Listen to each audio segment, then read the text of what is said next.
200 metre നീളമുള്ള cable കുഴൽക്കിണറിൻ്റെ അടിയിൽ നിന്ന് പൊക്കിയെടുക്കാൻ നമ്മൾ ആദ്യ ദിനം 4-5 മണിക്കൂർ കഷ്ടപ്പെട്ട് പട്ടിയെ പോലെ പണിയെടുത്ത് പക്ഷെ പൊങ്ങിയില്ല.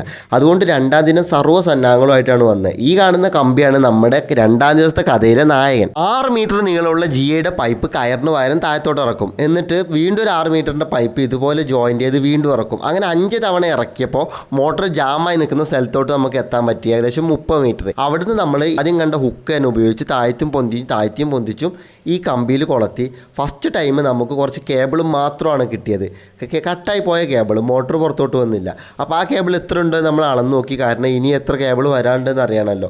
അതും കൂടെ അറിഞ്ഞ് ശേഷം നമ്മൾ വീണ്ടും കമ്പി ഇറക്കി, അങ്ങനെ വീണ്ടും കുറച്ചുകൂടെ കേബിൾ കിട്ടി. 3-ാം തവണ നമ്മൾ ഈ പണി നടത്തിയപ്പോഴാണ് ഇത്രയും മനോഹരമായിട്ടുള്ളൊരു റിസൾട്ട് കിട്ടിയത്.